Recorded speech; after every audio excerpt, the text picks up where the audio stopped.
Why, hello and welcome to another episode of the Josie Dumont podcast hosted by me, Josie. I'm a published author and leadership and mindset coach. And in today's episode, I'm joined by Katy, who's a fun-loving business guru who wants to share her passions with the world and helps other businesses grow and meet their success. And I previously had the honor to be on her podcast, Ginger Biz. So if you want to catch that episode, I will also link it down below. But for now, it's time to turn the tables, Katy, and I'm so happy to see you again and to have you here. Yes, thank you. I'm excited. And it feels like just yesterday we recorded the other pod. So I was like, let's do it. This is exciting. Yes, it literally doesn't feel that long ago, does it? Not at all. We're both in the same spots. We're ready to go. I love it. And I really can't wait to dive into this conversation because we will be diving into setting and honoring boundaries. And I always say, like, how you treat your boundaries is how you teach others to treat you. But before we do so, Katy, I would just love to hear more about your journey first and how you got to where you are today. Yeah, absolutely. Well, thank you for having me on the show, Josie. Again, I'm excited for this conversation too. I am a multi-passionate individual. So I work for an organization full time. I'm the head of human resources, and I am kind of just like the powerhouse behind that there. And then I also have my own business. I do photography. We do some social media management as well for other businesses. Then we have the podcast, which is all about helping businesses learn and grow and having guests on like you, which is so awesome for them to be able to hear kind of your story and what you do and how you can help. And then also I'm a mother and a wife. And so kind of have a lot of different things going on, but ultimately in the middle of it all is I'm passionate about helping others, whether it's in their career, in their business, or just having great conversations to kind of inspire others. That's what I love to do. I love that. I really love how multi-passionate you are. And I'm kind of like wondering, which of all these came first? Great question. So I've been a business owner for over a decade, and you did ask that. So I'll walk you through a little bit. So I've been over a decade, I've been having a business, and it started with photography. And photography, at the time, is where my passion lied, and I was able to just grow it exponentially. I've been featured in over 30 publications, including like People Magazine and Enterprise and those sort of bigger ticket items. But then I realized that while I love photography, I love business even more.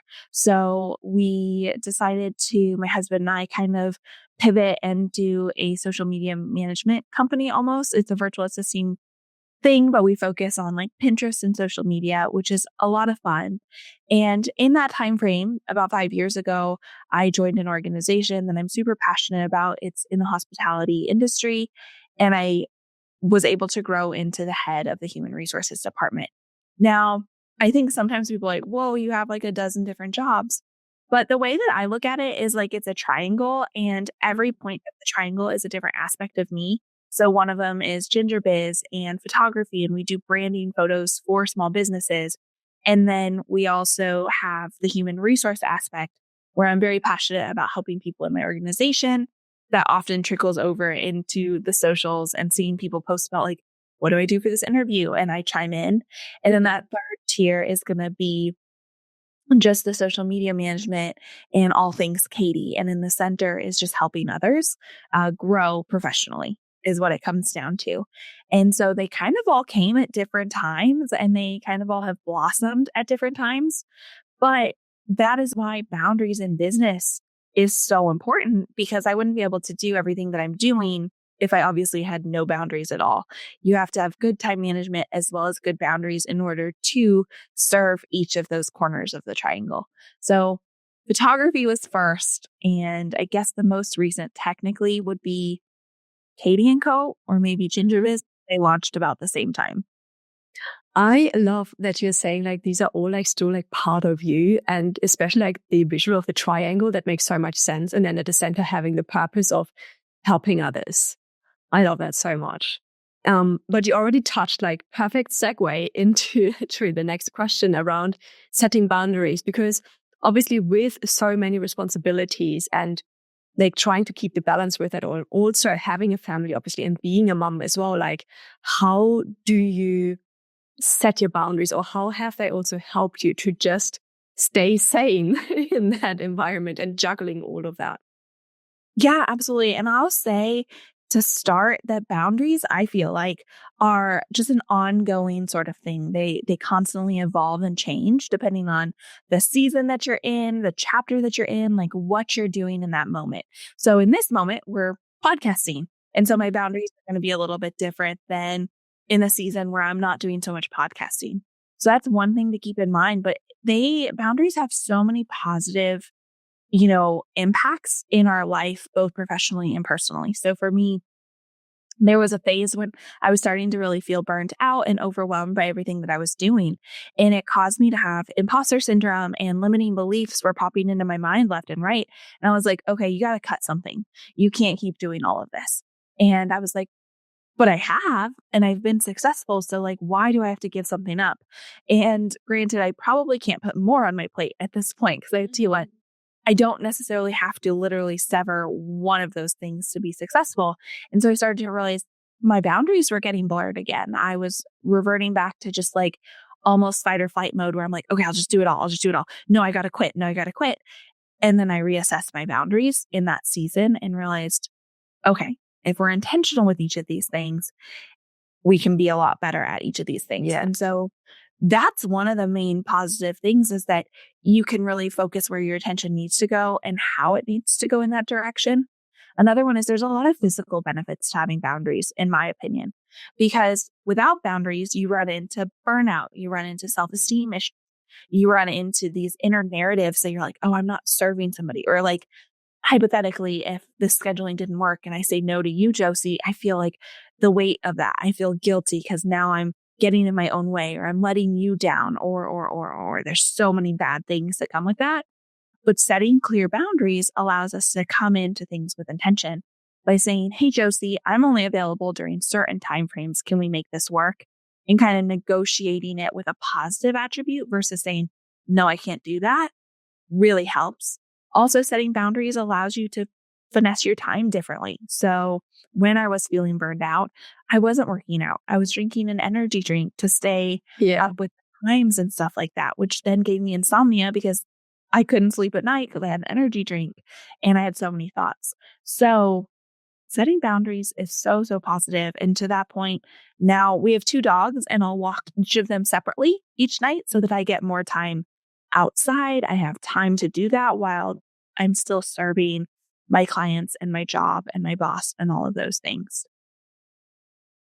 I find it so fascinating. And you touched on this like brilliantly, like the aspect and the influence also like the mindset piece has in all of this, especially when setting boundaries, because if you do spread yourself too thin, if you do get hung up in like doing too much or like in those negative kind of like thinking spirals, obviously it shows also like in your life, but also in the kind of thoughts that you're having, because you get stuck in, oh my gosh, I was like able to do this all and now I'm not anymore. Like, am I a failure? Like, where did I go wrong? What happened? So just acknowledging that is already so crucial in this whole process, because that will help you to be like, hang on, something is going wrong. Where can I set healthier boundaries for myself to prevent that from happening again? No, you are so right. A perfect example. It happened yesterday. I had 2 things happen over the weekend that previous Katy would be like, whoa, I failed on both fronts. And the second one was more personal. We were trying to do a couple photos with my daughter, and I had a whole theme and all this, and it just wasn't working. And it wasn't working for me. It wasn't working for my husband. It wasn't working for her. And it's photos. It can wait till next week. We can figure it out. But we got like halfway to the point of setting up, and I just decided, never mind. This is not worth the battle, internally or externally. And I came in, my husband and I talked it out, and he said a couple things. And I was like, well, after yesterday's thing and now this, I'm just failing at both. And I was like, but I know I'm not. Because you know what? It's okay to postpone this. And the failure yesterday wasn't a failure, it was a learning opportunity. And so by setting boundaries, even in the smallest of ways, it has helped me to get rid of those limiting beliefs and that negative voice in my mind. Because normally, yesterday, walking away from a photo shoot, walking away from having this very, very specific plan, I was able to say, whoa, girlfriend, don't be mean to yourself. Yeah. No one failed. it's okay. And that's not how it's always been. Like you said, like there are times when it feels like we're failing and we have to run away from something. And I've done that. I've had those moments. And so now setting boundaries, practicing those, figuring out different things and all the ramifications, that's a positive thing that I can literally sit here. Like, this is the first time I even vocalized it. And I'm not a failure. I just decided to go a different direction for that moment, which is like so beautiful. I love that so much. This is so, so powerful because it also goes into having that self-compassion and that self-love and that self-acceptance and to go with the flow of life. Like you can't squeeze whatever happens in life through a box or this perfect one vision tunnel that you maybe set out for yourself. Like sometimes just shit hits the fan or like other things happen, and to then have the flexibility, that grace, and that compassion with, yes, I have my boundaries. They're still supporting me, but also, as you said in the beginning, like they can move, they can evolve with me. And by having the self-compassion, being kind to myself, there's no harm done. I'm not a failure when things go differently than I expected. Yeah. And I love all the keywords you hit on because, again, I know we're talking about boundaries, but it's amazing how liberating boundaries can be. I think that we often look at boundaries as like, okay, I'm getting tethered down. This is my anchor. This is what I have to do. But that's not the case at all. It literally is freeing and liberating because if you have boundaries in place, and I can give some tangibles, like let's just say if you're passionate about photography, but you run a consulting business for maybe like mindset or leadership or whatever. Setting boundaries might be dedicating specific days and hours solely to each of those things. And so with that, it might be Mondays and Wednesdays are for client consultations, whereas Tuesdays and Thursdays are creative projects. Well, the thing that's cool about that is if you finish all your consults the other 2 days, you have more time to be creative. Or if your projects are done, you have more time to take on more clients because you're actually being so intentional with your time that you have that flexibility. And same with my scenario over the weekend. Like you don't have to, what's the phrase? Force a square peg in a round hole or vice versa, whatever it is. Because like, I'm not trying to get photos that we all look upset in or we're not authentically excited about. So like creating space so that you can pivot when needed is wonderful and beautiful. And you're not tethered down. And actually, in all my conversations and experiences I've had with clients who then lean into the boundaries, they're like, whoa, this gives me so much more clarity and direction and focus that I'm actually way more productive. Yes, I feel like focus is the big one here as well, because by being intentional with how you use your time, and for example, like time blocking for a specific task only. So saying like Monday is just client focus, then your brain stays in that kind of like mindset of today is just client work. Yeah. And the next day is something completely different and you focus only on that. That is so much easier for your brain than trying to multitask and doing all of the things at once. And especially obviously if you have like different multiple passions, it's very easy to get like hung up in like, I gotta do this, and then all of this as well. And then here's another list, and to start just like mixing, because if you get into that fighting kind of mode, that's what happens. You're like, I need to do everything all at once, like right now. But by setting boundaries and by having those intention, those time pockets, and being really then in the moment, when you also have the energy and like muse to do that, that is so much more beneficial. Yeah, absolutely. And you hit on it. Like, I'm a huge component of time blocking.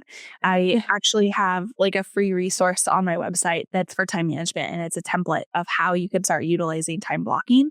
Now, my husband introduced me to more like, I guess, energy focused. I'm drawing a blank on what it's called, but attention management. That's what it is. And I've also done that. So like learning, I think having themed days or intention with your time is hugely important. But like yesterday, I knew I had 4 hours to do stuff, but I didn't know what I was going to do because generally on a Sunday, I'm not time blocking because it's a weekend and I'm not having to be productive. And so I ended up doing attention management during that window, which was so cool because at first I was like, I don't really feel like doing much. So I'm going to send out these 2 contracts because then I don't have to worry about them on Monday. And then it just snowballed into attention management. And I got so much work done that then, oddly enough, I decided to go do yard work because I had free time. And then I was outside for 3 hours doing yard work, all propelled by the productivity that I had in the business of getting those contracts and emails answered. So, and something that you kind of hit on, which I honestly sometimes get embarrassed that it happens, is when we dive into our work week and we're going through our emails, I'll have like, and this is also because I work full time, I'll have an email that's like, hey, I need this and this. And I'm just trying to catch up on my emails. But what I'll end up doing is I'll answer the first 3 or 4 emails because they have such big tasks with them. And 2 hours went by and I still have 30 other emails in my inbox that came through the week. And just like you said, I end up going from the email to this, to this, to this, to this. So what I've started to do, which is so helpful, is go through the emails and just write a list as I'm doing it. What are my action items? And then prioritizing them backwards from there. Because there's times when I get caught up on one client's thing and I don't touch anything else that day, which is so unfortunate because those were actually the ones that I had deadlines for or whatever the case is. And so just like what you said, like you don't want to get in that rut of just being like, I don't know, the physical thing that I think of is like, wow, like you're just everywhere, like all the time. You don't want that. So I love that you brought that up. No, thank you. Also for the attention management. I call it more like energy management, but I feel like it's almost the same.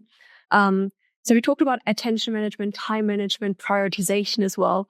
Do you feel like there's anything else that someone who's like, I have zero clue how I set boundaries, everything for me is just like mixed up, total chaos. Like, how do I get order into this? How do I create like time freedom and get that clarity?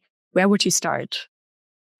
I would start with, you have to take some time with yourself. You have to know what works for you. So I'll walk you guys through a couple of the tangibles that I do, but you have to kind of know what works for you. So again, energy management, I agree. I tend to use them interchangeably because it just depends on where your energy is at that day and what you need.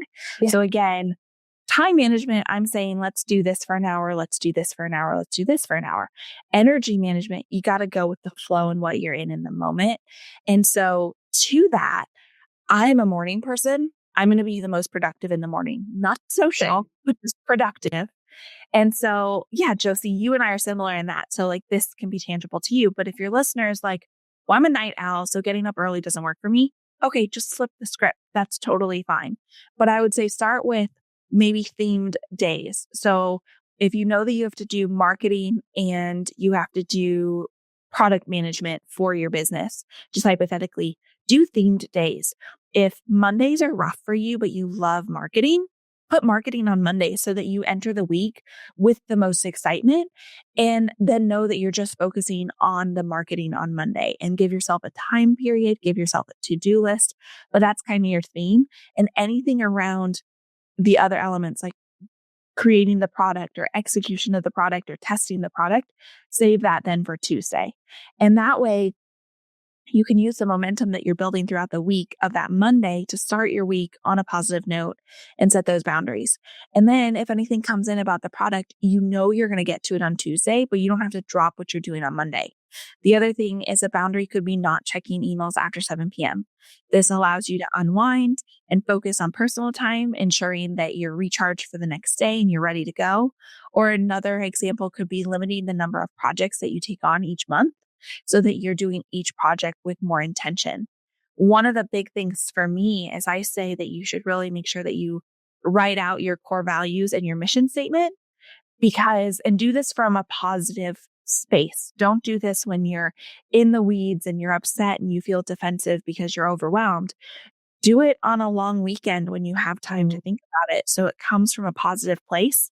And then when you get in the weeds and you're feeling overwhelmed, revert back to it and see what serves your mission and your values so that you're grounded in it. Because I think oftentimes as business owners, finances can be a big one for us. And we can be like, well, I have to take this client because I need the money this month.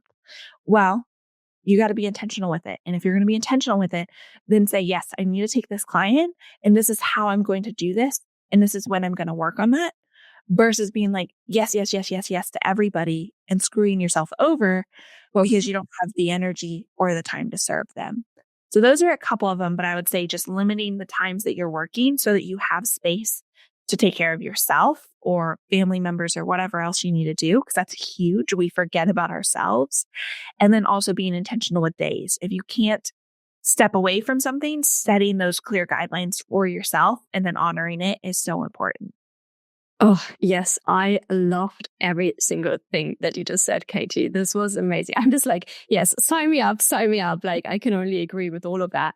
And I feel like the key words here that you also mentioned were literally do what works for you. Like, again, if you're not an early bird, then that's fine. Stay in at night owl. Just find what works for you. Like, take what resonates and leave what doesn't. That's anyway like a whole theme of this podcast. Anytime we share something actionable, just take what resonates and leave what doesn't, and find your own way of doing this. Like, find your own healthy boundaries that help you to pour into yourself to then best support your business as well.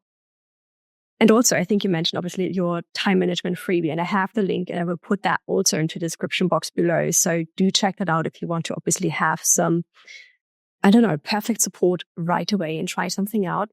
But with that, we get into the fire round of questions, if you're up for it, Katy. Yes, absolutely, Josie. Oh, yes. I'm excited. I love this. This is always so fun for me to do. But before we get started, please let me know a number between 1 and 10. 7. You get 7 questions.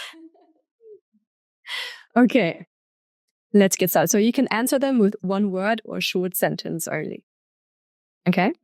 Ready? Let's try. You'll do A, okay. You'll do A, okay. What is the Katy way of living and leading your best life? Authenticity? Oh, yes. When shit hits the fan, what do you tell yourself to get through it? You've made it this far. Just keep going. That's a good one. What is your key habit for success? Consistency. What is your favorite book that you would recommend to everyone? Ooh, that one's really hard. Believe It by Jamie Lima Kern, I believe. Yes. She just wrote the book Worthy. Mm-hmm. I haven't read that one yet, but I'm sure that'll be a second favorite. It's really good. Yeah, I've listened to it. It's a long listen, but I really liked it. It's good. So Believe It. I haven't listened to that one yet. I'm just noting that down because I love expanding my to-read list forever. It's super, super encouraging. You'll love it. And just like the hardships that she faces and even the boundaries that she has to implement, it's wonderful. She really is inspirational. Okay, what is a word or expression that you say all the time? Ooh. Honestly, time budget. I use that. That's like a thing that I say, like, let me check my time budget. And it's kind of silly, but I've done it ever since I was young. I call it a time budget. Like, if someone asks me to do something, I'm like, let me check my time budget, because basically I look at time as like an object that will be depleted. And so if I don't have it in my time budget, I can't do it. I love that. I'm obsessed. Like, this doesn't sound silly at all. What are you talking about? This is great. Well, it's funny because I didn't realize how much I say that. I'll be like, oh, well, let me see if I have it in my time budget, or like, let me check my, like all those things. And then at my bridal shower 12 years ago, one of the things they were like, what does Katy always say that's not real or like doesn't exist? And she talks about her time budget.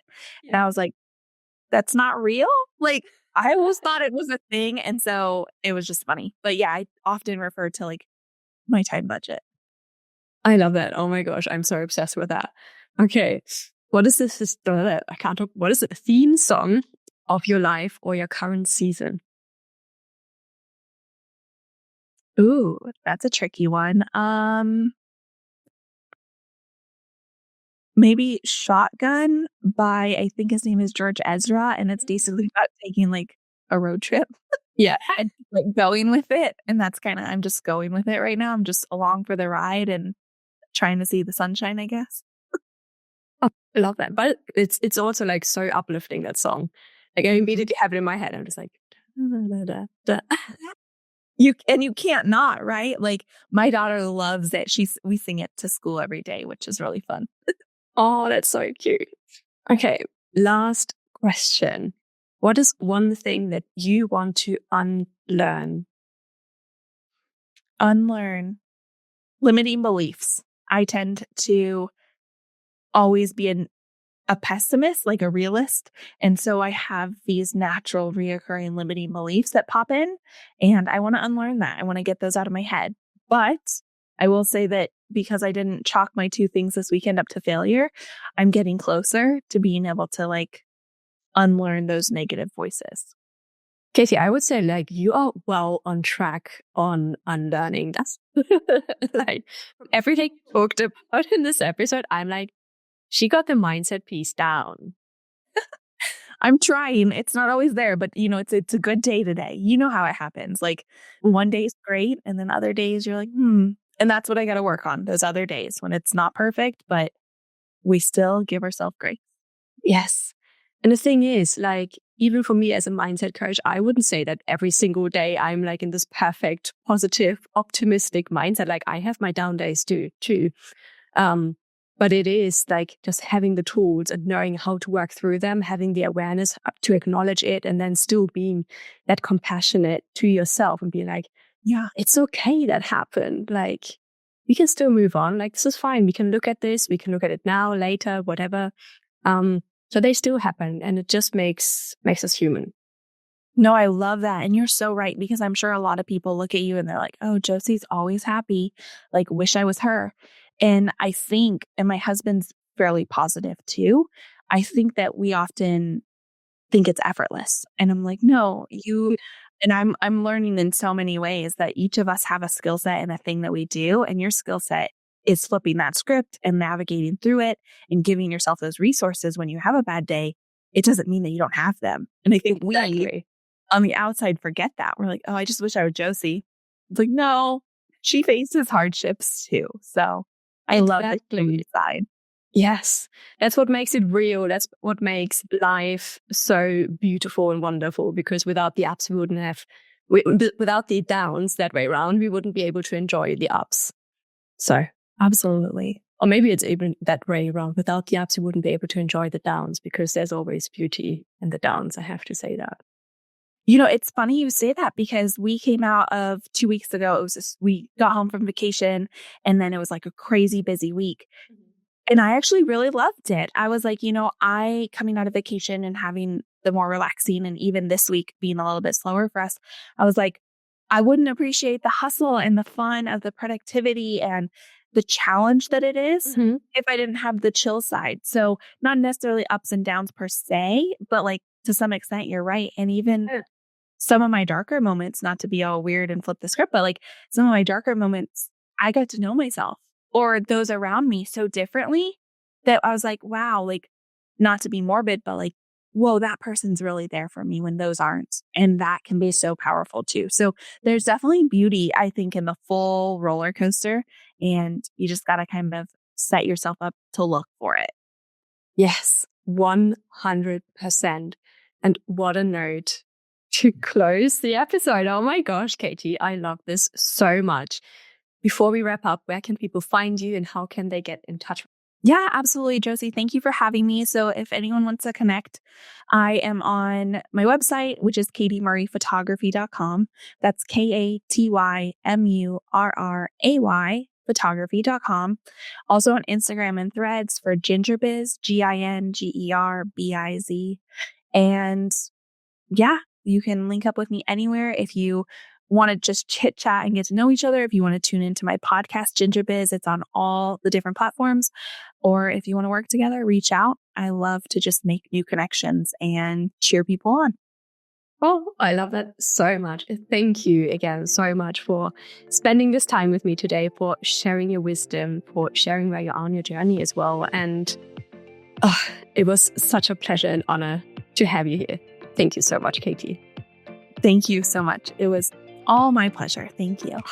With that, I shall see you again next week with another episode. Bye.